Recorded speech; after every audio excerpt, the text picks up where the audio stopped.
Go for the pulls and the pools. Go for the oohs and the ahs.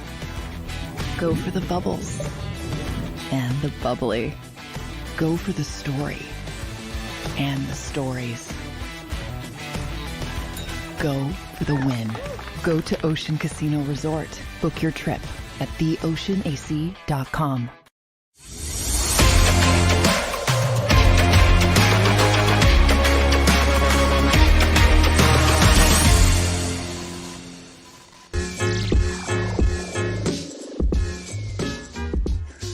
What's up, everybody, and welcome into the Philly Sports Power Hour on this wonderful Thursday in Philadelphia.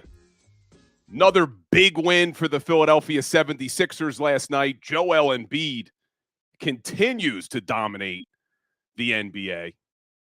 So we'll talk a little Sixers today. We'll talk a little bit about the Philadelphia Eagles and the brotherly shove. Looks like it may be here to stay. Troy Vincent, NFL head of football operations, talked about the tush push yesterday. And then I want to talk about what I need to see from this Philadelphia Eagles team over the next 4 games. You guys know, if you follow the show, I'm losing hope for this team to win a Super Bowl. I just don't think they have the personnel needed for this team to go to a Super Bowl. So what do I need to see from this team over the next 4 weeks to get my hopes back up? And like we are joined every Thursday, we'll be joined by Mark Farzetta later on in the show. And we're doing something a little bit different today. I am live on TikTok doing the Philly Sports Power Hour. So for those on TikTok who are joining, this is a live show on YouTube on the JAKIB Sports Network, but I'm going to be bringing it live on TikTok as well. So good morning to my TikTok crew. Good morning to the Philly Sports Power Hour crew checking in the chat. I see you guys. Let's get a little roll call going.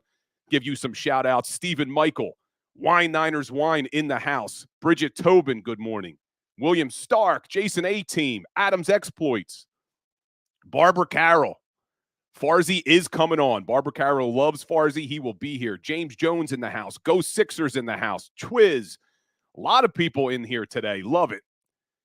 And good morning to all my TikTok crew joining for the first time on the Philly Sports Power Hour. Let's take a look at the Philadelphia 76ers last night. They win their 4th game in a row. Game was never in doubt. The Detroit Pistons, man, absolutely suck. Lost their 21st game in a row last night. And luckily, the Sixers have a home and home. They're going to play them again this weekend. But the Sixers win 129-111. That's their 4th win in a row. Sixers improved their record to 16-7. Detroit losing their 21st in a row, fall to 2-22. But Joel Embiid, you look at his last 4 games, and this guy is on absolute fire. He's averaging in the last 4 games close to 41 points per game, 12.3 rebounds, 5.3 assists, and he's doing it in an average of 33 minutes. He is an absolute beast. Look at his last 4 games. He had 41, 11, and 5 last night, 34, 11, and 6 the game before, 38, 14, and 3. And then that 50-point performance, 50, 13, and 7. Last night, he had a double-double in the first half. Insane. But I know what everyone's thinking in the chat, because I'm thinking it too. None of this matters. None of it matters unless they do something in the damn playoffs this year. So as excited as we all get, and we want Joel Embiid to win the MVP, for me, it's all about the playoffs, and I know you guys feel the same way. But let's jump over, get away from the Sixers for a second, because I want to talk about the big news from the NFL. If you were paying attention, obviously the brotherly shove, the tush push, whatever you want to call it, is a great weapon for this Philadelphia Eagles team. If you guys have watched other games on Sundays, how many damn teams struggle to pick up 3rd and 1, 4th and 1. And the Philadelphia Eagles, it is automatic every damn time with that brotherly shove. And there were some reports a couple of weeks ago that the commissioner and the competition committee wanted this play outlawed, wanted this play banned. And it seemed like it was only a matter of time before that was going to happen, that this offseason they were going to meet and they were going to talk about it and they were going to get rid of an unbelievable weapon for this Philadelphia Eagles team. Well, not according to Troy Vincent. So if you guys saw yesterday, Troy Vincent, the NFL head of football operations, when referencing that rumor that the commissioner and the competition committee wanted this play banned, this is a quote from Troy Vincent. False. The play has evolved. Philly does it better than anyone else. That's a fact. And you don't want to punish anyone for doing something well. Sounds like the brotherly shove may be here to stay. And what a weapon that has been for this Eagles team and may continue to be down the stretch, because nobody runs it like the Eagles do. You've seen it. You've seen teams try to run this thing. And sometimes we look at things as Eagles fans with green-colored glasses, right? We look through everything as Eagles fans. But even if I'm not an Eagles fan, I'm trying to separate myself and say, what do I think about this play? What do I think about the brotherly shove? I think it's good for the game. I think it is great for the game. First of all, the whole argument that it's not a football play is ridiculous to me. It is absolutely a football play. You have your offensive lineman trying to push forward against the defensive lineman. You have your quarterback trying to pick up a yard. And we've said it before on this show. The fact that Hurts gets pushed from behind, that's not the reason it's so successful. It's so successful because who you have on the offensive line and because of how damn strong Jalen Hurts is. But I know most of us here are Eagles fans. Not sure about on TikTok if you guys are all Eagles fans, but you're probably all football fans. And I want to hear your opinion. Take your Eagles fandom out of your analysis here. Do you think the brotherly shove should remain in the game?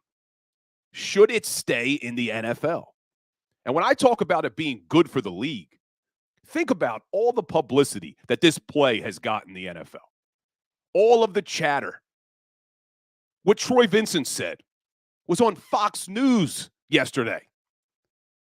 This is something that everybody loves to talk about. And you know, every single time the Philadelphia Eagles come out in that brotherly shove, people want to tune in to see, is there a defense that can stop it? And when a defense finally does, because it's probably inevitable that someone's going to stop it eventually, it's going to be huge news for the NFL. So let me know what your thoughts are. I see you guys in the chat. Even if you weren't an Eagles fan, do you think this play should stay? I do. I do. And I want to give a quick shout out in the chat. I saw Linda Tobin checking in, saying she's in the kitchen making gravy, listening to the Power Hour. Is there any better combination than that?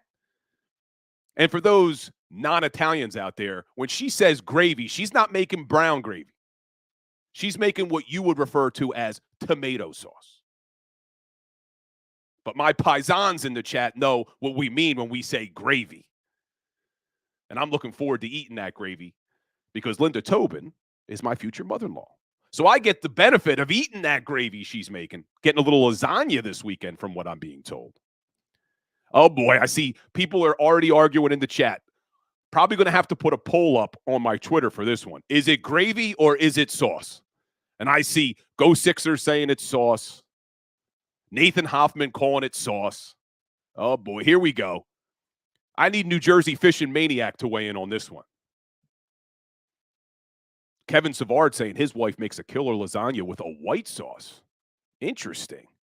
I've had that before with some vegetables and things like that, a little bit creamy white sauce. Wow, I'm getting killed in the chat. People saying it is sauce, man. It is gravy.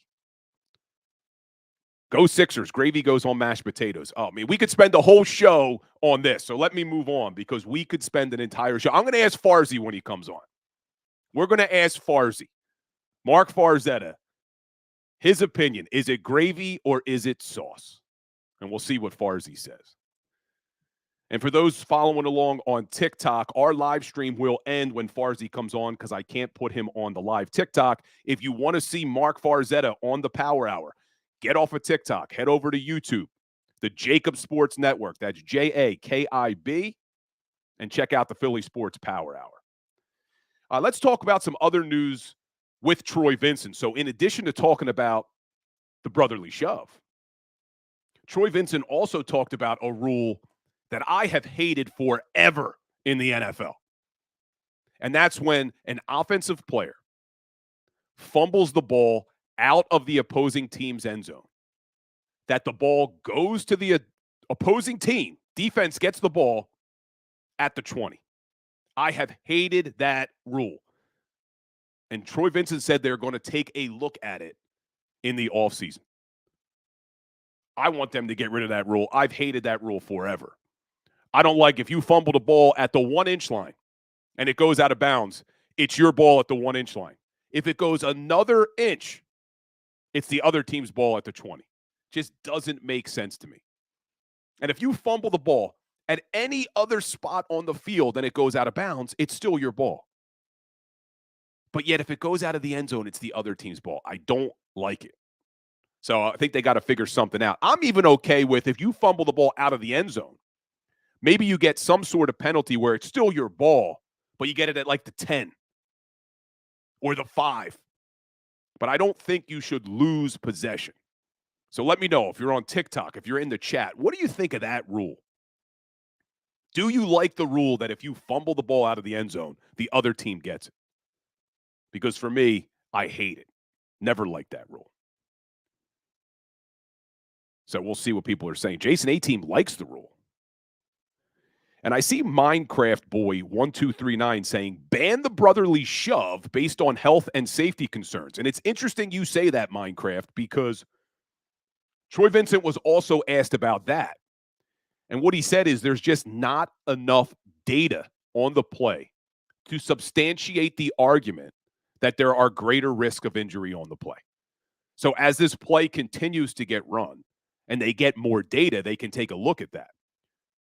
But that statement that more people get injured on that play, there's not enough data to support it. And that's coming from the NFL head of football operations, not me as an Eagles fan. That's coming from the NFL. They don't have the data. And then the other rule he talked about they're going to look at is simply just the kickoff. And he referred to the kickoff as basically being a ceremonious play now because the returns are basically non-existent. So they're going to look at that. They got a whole group of people on the competition committee, special teams coaches. They're going to try to figure out what to do with the kickoff because it's basically been eliminated from the game. So we'll see what they come up with on that. But all right, guys, before we bring on Mark Farzetta, if you follow me on Instagram at Legal Hands to the Face, if you follow me on TikTok at Bill Colarulo, at Legal Hands to the Face, you know that I have started to lose hope for this Philadelphia Eagles team in winning a Super Bowl. And I've said to you guys before, it's not an overreaction to one game. It's not an overreaction to 2 games against the 49ers and the Cowboys. The reason that I have started to lose hope that they can go back to a Super Bowl is because of what I've seen from this defense now the entire season, especially in the last 6 games. I don't think this defense is good enough to get back to a Super Bowl. But I'm trying to cheer myself up. I'm trying to give myself hope. And I'm laying in bed last night, and I'm thinking to myself, what do I need to see over the next 4 games to bring back some hope that this team can do something in the playoffs and go back to a Super Bowl? And basically for me, there are three things. And I would get hope if 2 out of these 3 happen. I don't need all 3 to happen. I just need 2 out of 3 to happen. The first one, this offense has to dominate in the next 4 games. Has to dominate. No more can this offense come out with slow starts in the first half, only putting up 6 or 7 points in the first half. I need this Philadelphia Eagles offense to dominate in the next 4 games. They got to stop with the turnovers. They got to stop with the mental mistakes. And I need to see everyone on that offense, including, and most importantly, Jalen Hurts, absolutely ball out the rest of the way. And that's only one thing that I need to see. I need to see 2 of 3. That's one of them.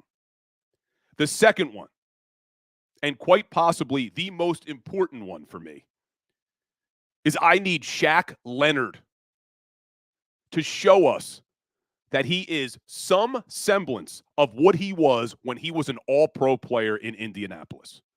Because you follow me, you know I have a major issue with the personnel on the defensive side of the football. Major issue. Now, we didn't get to really see Shaq Leonard in the game against the Cowboys. He played very minimal in that game. But if this team is going to go anywhere this season, we need that defense to play a hell of a lot better. And I think it starts with Shaq Leonard showing us that he has something left in the tank. I'm not saying that's what I expect to see. I'm telling you that's what I hope to see.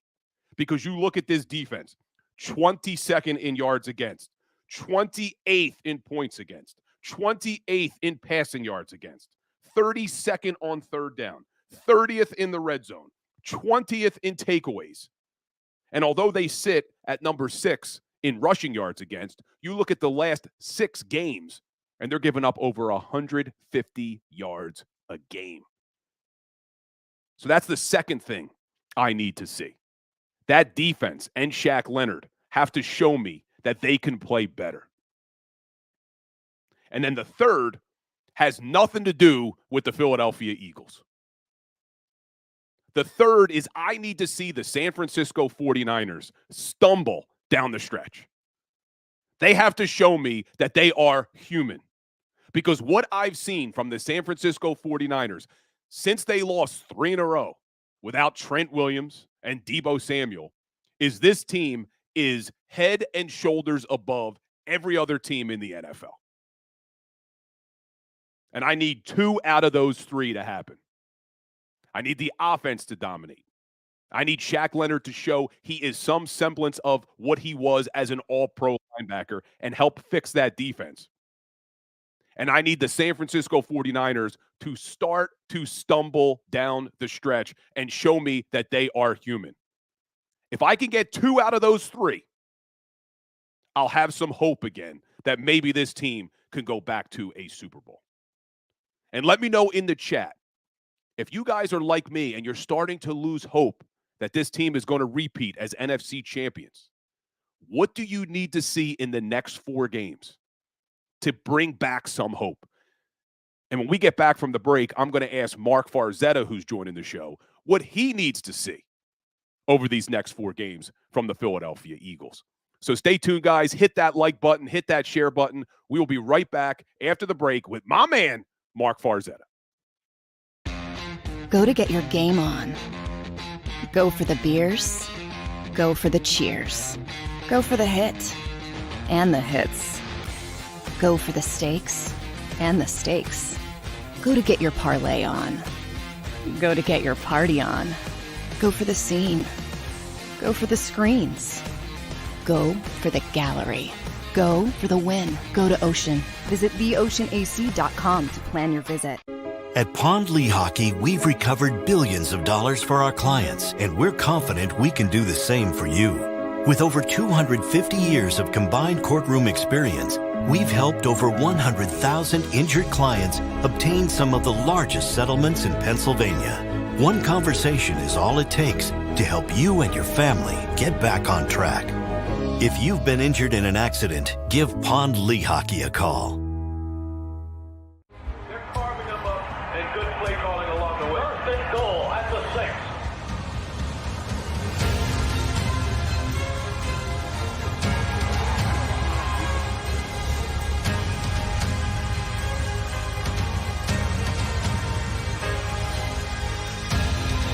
On the field of life, First Trust Bank is there for you. Champions on 3. 1, 2, 3. Because Philadelphia dreams deserve a Philadelphia bank.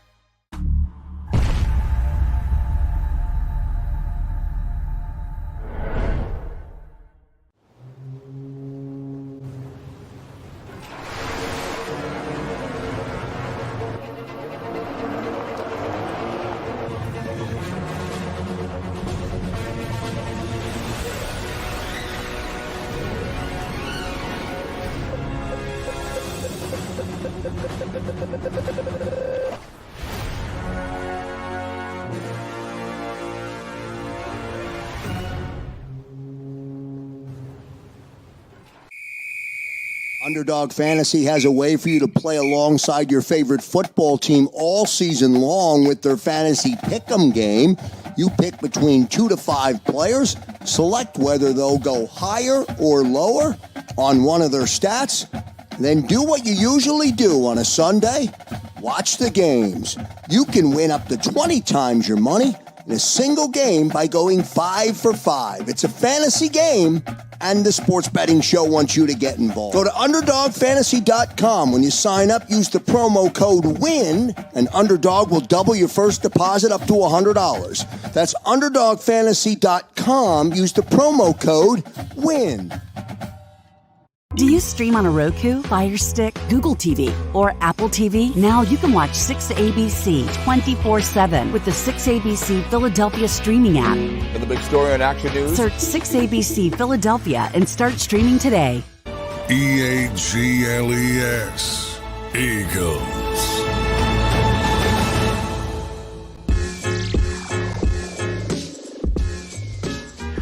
What's up, everybody, and welcome back into the Philly Sports Power Hour. One of my favorite parts of the week are Thursdays with Farzi. My man, Mark Farzetta. What's going on, brother? And there it is, the espresso. People were calling for that in the chat. Bill, I give the people what they want. You know what I'm saying? They want to see me sip a little espresso. I'll have my last sip of espresso, at least until the afternoon. With you, right here on the Philly Sports Power Hour. What's happening, brother? Good to be with you again. It's good to see you. How many espressos is that so far on the day? That's just 2. That's 2. One before the show, and then usually one after the kids go to school. You know what I'm saying? After they get dropped off at daycare, then I'll come back, have another one, get done when I need to get done, take my little siesta, and then live my life accordingly after that. So only 3 espressos. Not too bad, Farzi. 2 in the morning, and then usually 1 in the afternoon, maybe 2. If it's a later game, like a Sixers, a 7, even a 7:30 tip, 8 o'clock tip, definitely do the 2 espressos in the afternoon. All right. I need your opinion on something. This is more important than anything else we're going to talk about today. So even espresso? Even espresso. Okay, go ahead. Yeah. My future mother-in-law was watching the show, commented in the chat, and said she was in the kitchen making gravy and listening to the Power Hour. And I said, nothing better than the Power Hour and gravy. And I had to remind some of the followers that she's not making brown gravy. She's making tomato sauce, as they would refer to it. And I said, is it gravy or is it sauce? This is a never-ending debate. And pretty much everyone in the chat is calling it sauce. And I said, we need Farzi's opinion. So here's what sucks. So I literally grew up at my house, it was sauce. And then I'd go to my aunt's house. Same, like my dad's aunt, my Aunt Angie, who was like my grandmother. It was gravy. It was like, so like I grew up with both sides. I always tell people, if I'm at your house, whatever you're calling it, I'm going to call it that because I'm a guest, and you call it however you call it the way you grew up. For me, if it has meat in it, generally speaking, it is a gravy. If it's a regular like marinara, whatever, it's a sauce. So it kind of goes, it's a very difficult thing. I know it's a very big Italian-American colloquialism to call it gravy pretty much in general. I understand where it comes from. if it has a meat, like if you're making a meatball in a red sauce, generally that's going to be a gravy. Generally speaking, you're talking about a sauce. But if it's got a meat, you're going gravy. That's a pretty politically correct answer right there. Dude, this is, I swear to God, we could do a 3-hour show on just this topic. I could go into the 27 different general dialects of the Italian language. Then you break that down to the 100 different dialects of each hill town. Like my grandparents came from a population of 4,000 in a small little hill town in in Calabria, Italy. Like this is such an interesting topic. Because you talk about all these different, and then you become the Italian-American dialect, which is mostly a bastardization of the Napolitan, the Siciliano, and the Calabrese, that all have that same type of thing, that they all have their own little spin, and then the American dialect goes on top of it. Oh, it's man, let's talk about past coverages instead. Past coverages would be easier. I've been saying to Farzy that we need to do a Flyers podcast. We may have to do an Italian cooking podcast, me and Farzy. I got a 2 week. What is it? What do we the 10 days? Not even. Jesus, Mary and Joseph. I'm hosting 7 Fish this year. So that means I'm going to do the majority of the cooking. I'm going to do a step-by-step for people probably on Instagram, maybe a little segment on the show as well, just about the 7 Fish that I'll be prepping for the whole experience. So we're going to have about 20 people in the house, maybe 25 people in the house. And other than my dad doing the Zeppeli, I'm going to be doing pretty much everything else. Nice. What do you guys do? You have any other tradition like a Pollyanna or anything like that? My mother, the Polish side of my family, my mother's got 12. My mother is one of 12. So we were big into the Pollyannas with me and all my cousins and all that. So that you didn't have to buy gifts for everybody. We don't do the white elephant. We don't do the Pollyanna anymore. It's pretty much now, since everyone had kids, it's just, hey, it's all about the kids. Like I take care of my nieces and my nephew, my niece and my nephews, and all the other little cousins and stuff like that. Other than that, that's pretty much it. We really don't do presents for adults. My brother still gets me like a gag gift type of thing. Like one year it was a pimp outfit that he got. I think he put together from stuff at Marshall's. Another time it was like Babes of California 1994, and he gave me that present, I think, in 2017. So I was like, wow, these ladies are like grandmothers now. No. That's pretty much it. That's the only real gift exchanging in the Farzetta household nowadays. Is the white elephant where you could like steal from each other? The white elephant is like where you make enemies, man. That's no joke, because there's one great present. And at some point, everyone's got the great present, and then somebody steals the great present. And I did that one time, and it was a bloodbath. So we're like, all right, we're never doing this again. This is just making enemies with family on a day you're supposed to be loving. And then that's it. It's out. See, that's the thing with the Italian families, because we stopped doing it as well, because we used to have, there would be a limit of like $20, $25, but inevitably somebody would put Flyers tickets. Usually it was Flyers tickets that would cause the fight. Someone would put Flyers tickets in it. And when you would have the Flyers tickets and you think you're going home with those, someone steals them from you, you go to the pot and you get like a $20 vase. It would cause some heated arguments. So eventually we said, guys, listen, this is supposed to be Christmas. We're supposed to love each other. People would leave angry at each other on Christmas Eve. But hey, we're not here to talk about food or Christmas. We're here to talk about the Philadelphia Eagles. And I think you started to join, you were in the green room when I said some of the things that I need to see over the next 4 games from this team to bring back some hope that I have that they can go back to a Super Bowl. But before I ask you that, I guess I should ask you, Farzy, have you lost hope in this team? Do you think they can go back to the Super Bowl this year? Yeah, I absolutely think they can go back to the Super Bowl. My issue with the Eagles right now is that the whole season was played for this stretch run. Being 10-1 didn't really mean much unless you were going to beat the 49ers or beat the Cowboys in Dallas. And although at the beginning of the season, I think most of us had them splitting with the Cowboys, winning at home and then losing in Dallas, I thought after the 49ers game, that would be the rallying cry, so to speak. That would be the ability for this team to pull focus. The fact that the Cowboys had only beaten the Seahawks as a team that was over 500, and they were a measly 1 game over 500 at the time. So take that for what it is.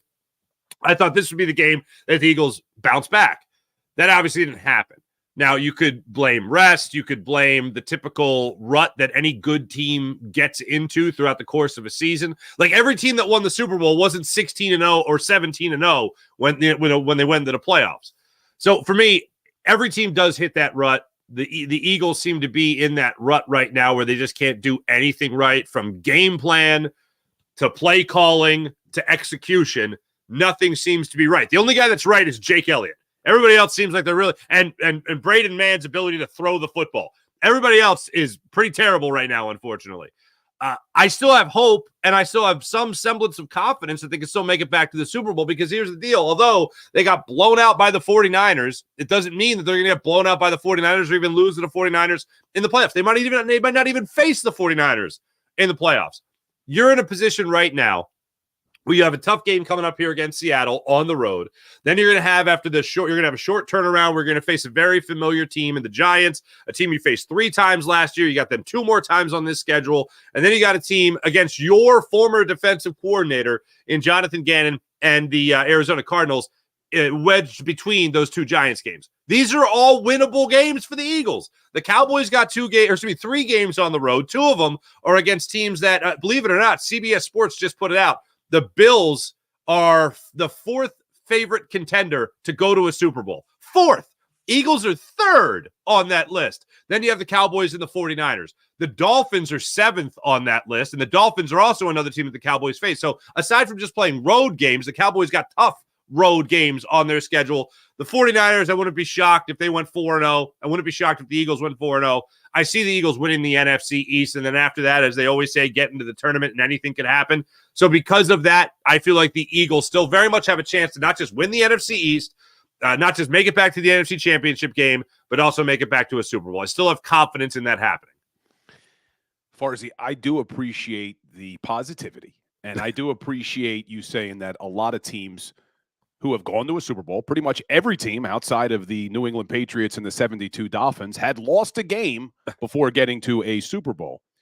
But for me, and I am never the negative one, I'm always positive about this Eagles team.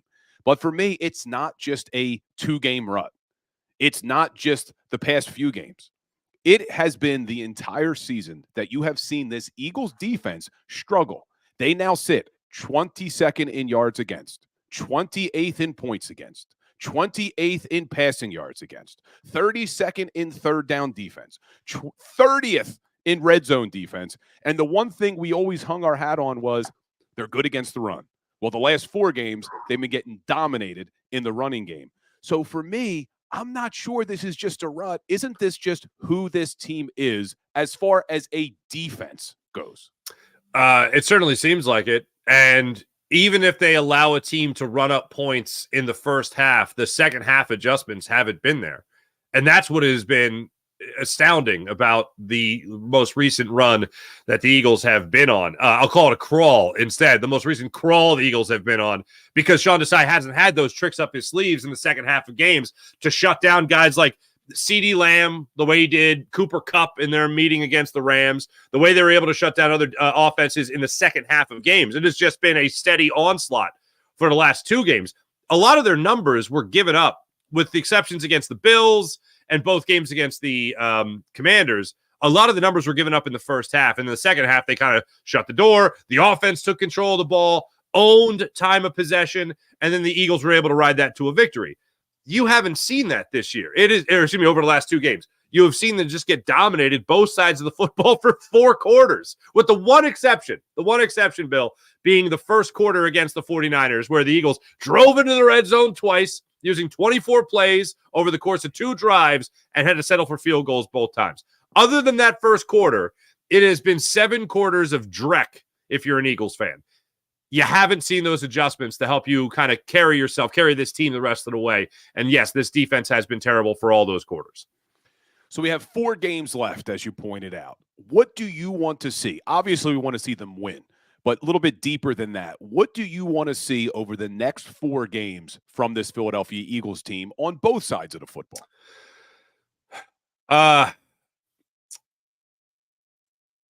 Oh boy, Farsi's never speechless. We're in trouble. Eagles are done. What sucks right now is you've just seen them play so low. It's a laundry list of things that we're looking at here.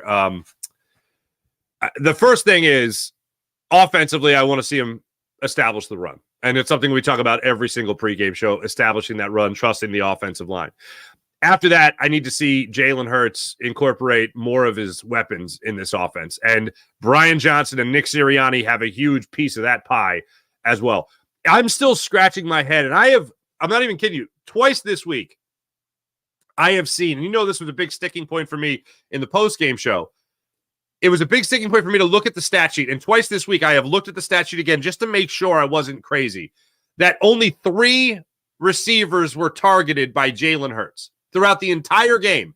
And then hearing Nick Sirianni back it up on yesterday, then hearing Brian Johnson yesterday back it up for, well, that's what they gave us, so that's what we went with. And you had the one-on-one coverage on the outside, and those are battles you're always going to pick Devontae Smith or A.J. Brown to win those battles. Okay, but you're not going to throw one ball to a running back out of the backfield? You're not going to run one screen play to DeAndre Swift behind the offensive line? Nothing?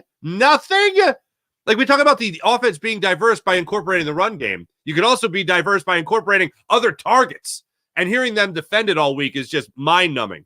So those are 2 things right out of the gate, offensively speaking. Defensively speaking, I'll give you 2 things. It comes to this defensive line, they have to be the star of the show. I mean, this is what the investment was, right? You always invest in the trenches, offensive or defensive line. That's what you're investing in. That's what Howie Roseman says every single draft. That's what we're investing in. That's where we focus on. Well, then your defensive line has to be the star of the show. Fletcher Cox came up with a great play, strip sack of Dak Prescott, and you had Jalen Carter be able to scoop and score that football, which was great. You need to keep those kinds of plays coming. You need the sacks to keep on coming. I love Josh Sweat after the game talking about how it's not enough. You got to get home. It's not just about pressure. You got to finish the play behind the line of scrimmage. If this defensive line, including the edge rushers, Hassan Reddick and Josh Sweat, if they can finish the play, if they can be the star of the show, then this team will absolutely play their best football going into the postseason. When you look at one other thing, defensively speaking, I go to pass coverage. You have invested so much in your defensive backs. You're trying to see what you could get out of Kevin Byard. You're hoping Reed Blankenship can be healthy. You have the 3rd worst pass defense in the NFL going into last week, I believe it was, allowing the most pass yards in the NFL. You've invested too much in your corners. You've invested too much in your safeties to be able to bring in or to be able to stop the passing attack that is from the 49ers or the Cowboys going up against this defense. It is atrocious. So you need to find a way to corral that. And I think that's still, regardless, going to start up front with your defensive line getting that push and not allowing quarterbacks time to go through their progressions and find not only the open guy, but the wide open guy that's going to be able to get those yards after the catch. So offensively speaking, I look at the run game, the decision-making and play calling to get everybody incorporated. Defensively, I'm looking at the defensive line to be the star of the show, and then I need that secondary to step up in unison with that defensive line. Well, a lot to unpack there. So let's talk about the offense for it's a laundry list, as you know. There is. Let's talk about the offense for a second. The last 4 games, they've come out and put up 7 or less points in the first half. Not something that we're used to seeing. You think about this team last year, they were dominant, especially in the second quarter of games last year. Who do you blame the most for what we are seeing in the first half of games? Is it the players not executing? Is it the game plan that Nick Sirianni and Brian Johnson are putting in place? Is it the play calling? Is it a combination of all 3? What do you think the problem is on offense? You're talking about the first half? First half, and then if you want to talk generally the whole game, because it hasn't been great for 4 quarters the past couple games. Look, it's great to be able to make adjustments, but you should also know what the hell you're doing before you get in there. And when I see the game plan struggle, and this is where I talk about the quad of blame, because everyone was talking about, hey, fire Brian Johnson. Okay, fire Brian Johnson. Fine. So Brian Johnson, Nick Sirianni, Jalen Hurts' checkdowns at the line of scrimmage, and then the analytics / Jeffrey Lurie department of the front office that has heavy influence on what the game plan is. And Nick Sirianni, God love him, he's still in a position, just like Doug Peterson was still in a position, and Doug Peterson's not here anymore, I think because of this position partly. It's that they want to run things through their analytics department, and even if you run the football and you have success, Jeffrey Lurie's still going to question why you're running the football when passing is the way of the will of the way in the NFL. A lot of it, I do think, falls on Nick Sirianni's plate. If I'm really saying why they have struggled in the first half, and I really got to blame one person in particular, I go to Nick Sirianni, because is that not the part that you have your hands on the most? Are not most of your fingerprints on the game plan and the scripted 15 plays, so to speak, when starting a game? Brian Johnson might take over after that. Brian Johnson might have some plays that he knows they really want to highlight in the early goings of the game, but that all comes from Nick Sirianni and the game plan he is doing going into every single game. So his fingerprints, the biggest blame, the most amount of blame, is the way the Eagles start games. And offensively speaking, they have not started out games at all well this season. It's always, again, just like the defense, the second half adjustment. These last 4 games are a perfect example of that. And then they had done so well at improving in the red zone as far as red zone scoring goes. The first 6 weeks of the season, they're one of the worst in the NFL. Then there was about an 8-game stretch, a 6-game stretch where they started dominating and rolling teams in the red zone all of a sudden out of nowhere. Now they've regressed back to what they were doing in the red zone before. This time around, even getting into Cowboys territory, fumbling the football 3 different times.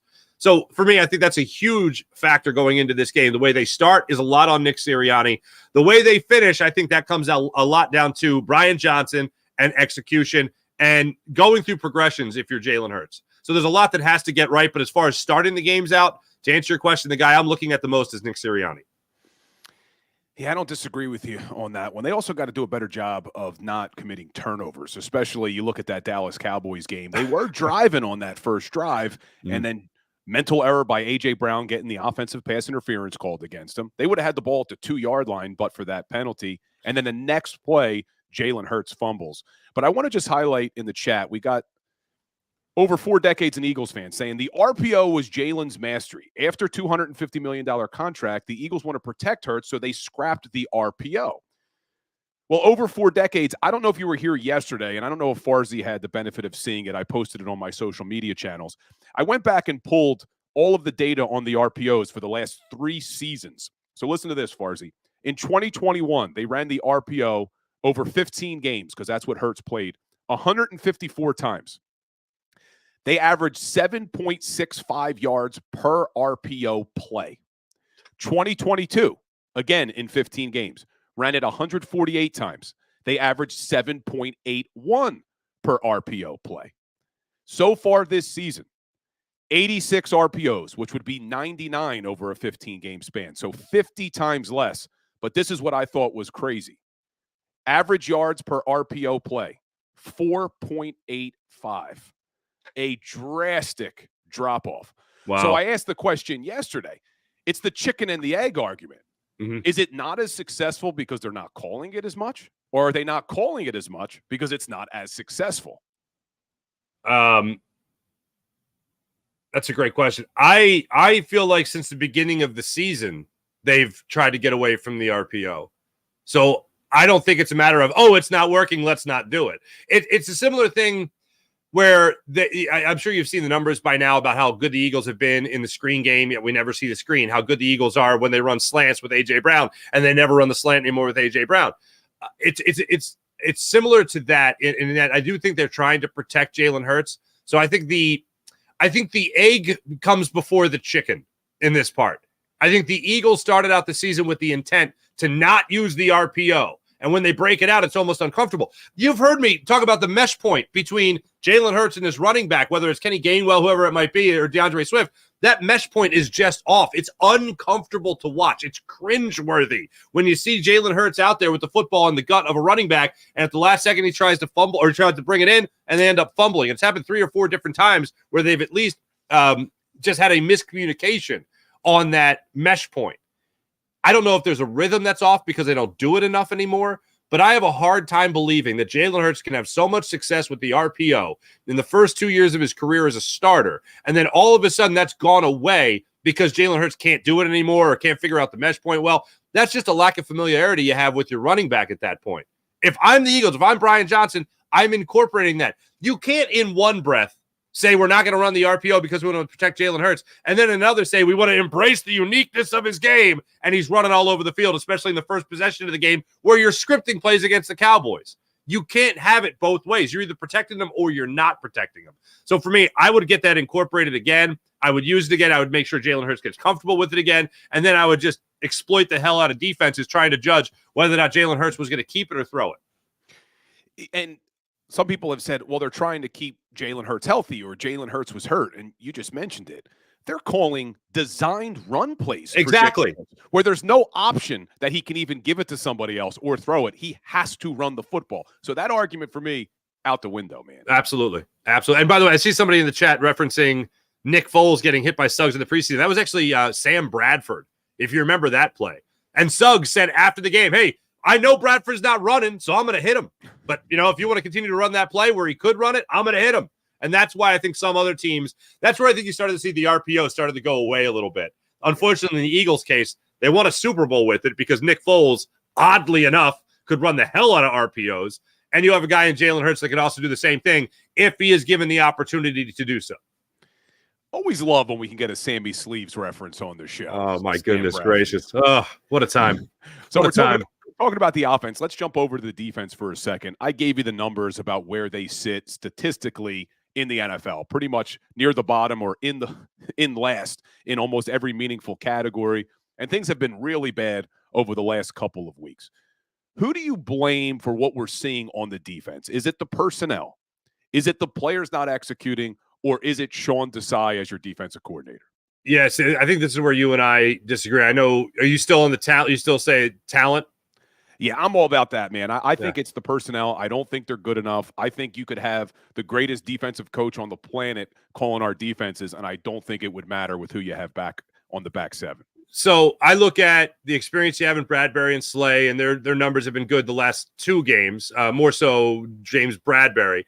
But where I go to coaching is when I consistently see the two things here. The first is continuously.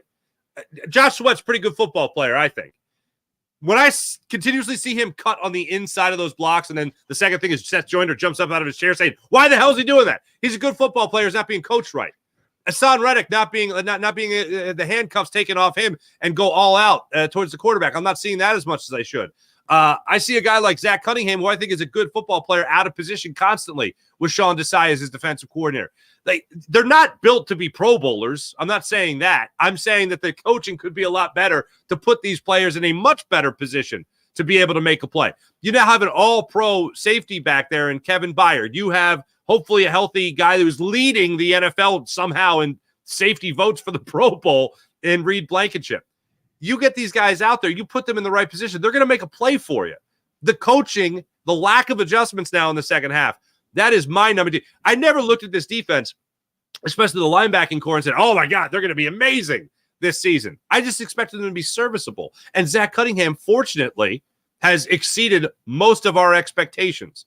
So when I see the defensive linemen or the edge rushers making mistakes, that's really where I look to the coaches. And having guys that, when put in the right position, can make a play for you, and not seeing them in that position, that's where I look at Sean Desai. That's where I look at the position coaches and say, what is it you say you do here over the last 2 weeks? Because my head is spinning at guys being out of position, guys getting beat, guys not being at the line of scrimmage.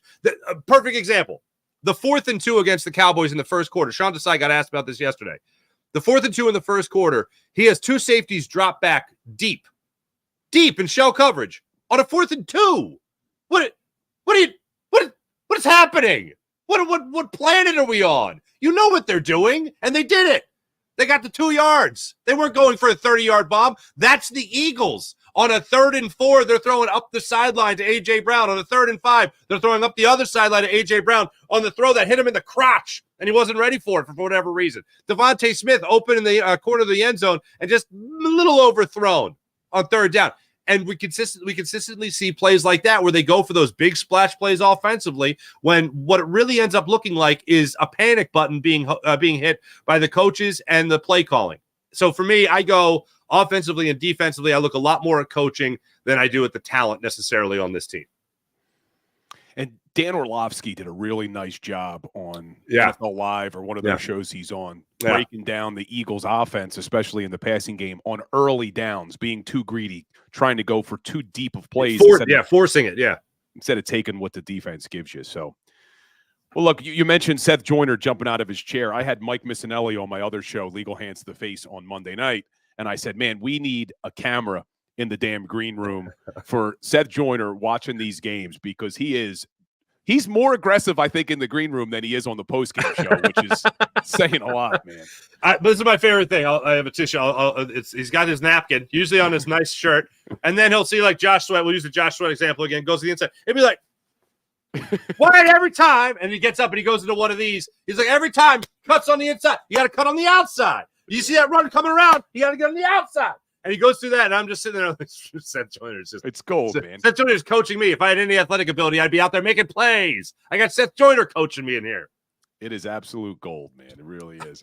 Yeah, you're pretty calm. Farzi's pretty calm in the green room. Mike Missinelli's pretty calm. He doesn't say anything. We talk about the deer hunter more than we talk about the actual game. He's, Mike's an old school guy, and I'm of the same thought. Like I'll say like damn it or come on or what was that, something like that. But Mike's in this Mike's still in this mindset, and I have a little bit of this.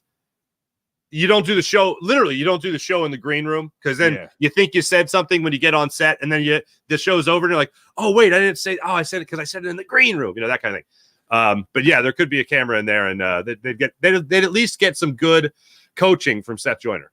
Yeah, he's the best, man. He is the best. Well, Farzi, I appreciate you making time, man. We got to get ready for another late night, probably more than 3 espressos on Monday night. I might just bring the machine down to Ocean Casino. I might just bring it down there. Yeah, it will be good. Well, listen, have a great weekend. I will see you Monday night, hopefully for a win. I'm not going to get your prediction yet because it's so far away. So we'll wait. Yeah. Guys, make sure you're tuning in for the JAKIB Sports pregame show. Mark Farzetta, he'll give you his prediction then. And make sure you check out the Farzi Show every day, 6 to 7, both here on the JAKIB Sports Network and at the Farzi Show on YouTube. Farzi, I appreciate you, my brother. Back at you, brother. Thanks for having me. See you. Have a great weekend. My man, Mark Farzetta, always the highlight of our week, our Thursdays with Farzi when he joins the show. So if you guys like Mark Farzetta, go ahead, hit that like button for me. I see people talking about how Seth should talk to our linebackers over 4 decades, says. And, man, I'm not exaggerating. Neither is Farzi. The stuff that Seth talks about in the green room, this guy knows his football. I know you see it on the postgame show and on the pregame show, but I have the luxury of watching the games with him and how detail-oriented he is with regard to the defensive linemen and whether they have their left leg up or their right leg up. I mean, it is really that detailed, the stuff that Seth Joyner, and you could see why he was so successful in this league for so long, because of the little details, even before the ball is snapped, that can help you defend against certain plays. So just absolute awesome stuff from Seth Joyner. And I see Kevin Savard, I was wrong. He only had 2, so he was a bit more mellow. Oh, you talking about Farzetta? Yeah, Farzetta would have had 3. He would have been jumping through the screen. He only had 2 espressos before he came on the show. But, guys, I appreciate all of you here in the chat. Wine Niners Wine, always throwing the love my way. I do appreciate you saying, hit that like button for me. Please do. This is an interesting one. We end every show with a little Today in Sports History, and this one was really interesting.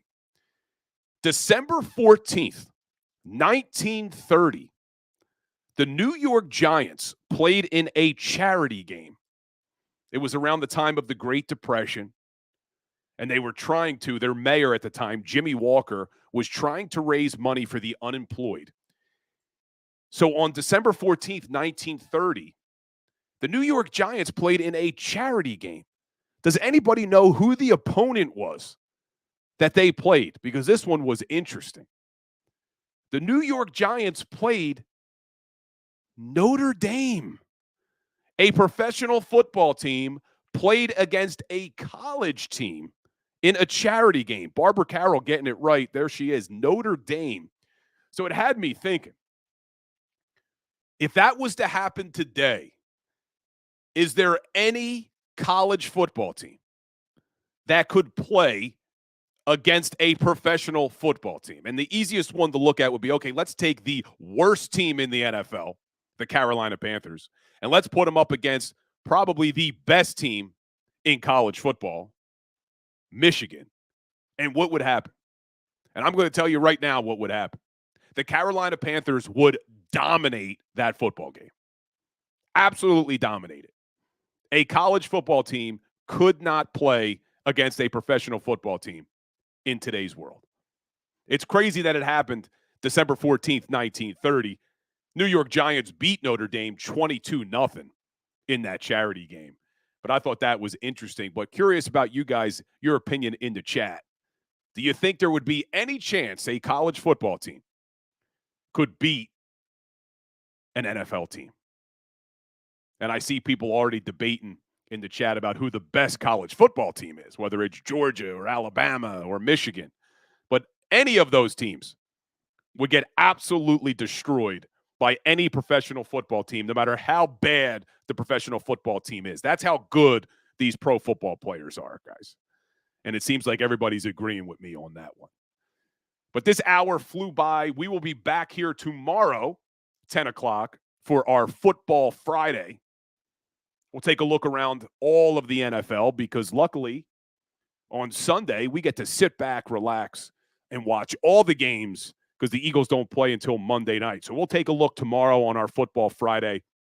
Start to look ahead at the Seattle Seahawks matchup. But we will take a look at all the football games on Sunday. What we as Eagles fans should be watching. What should we be hoping to see happen? And I'll give you guys some of my picks. If you followed last week, I did have the Eagles beating the Cowboys, but that was more the fan in me. But if you followed last week, I had the Bills beating the Chiefs, and I had the Bears beating the Detroit Lions. So maybe we can go 2 for 2 again this week on some of my picks.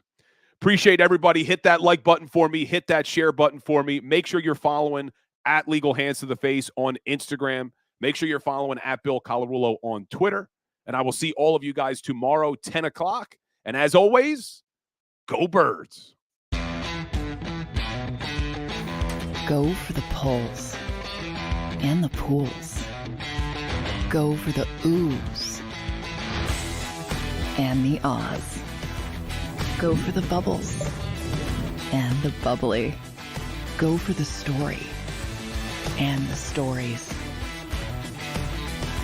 Go for the win. Go to Ocean Casino Resort. Book your trip at theoceanac.com.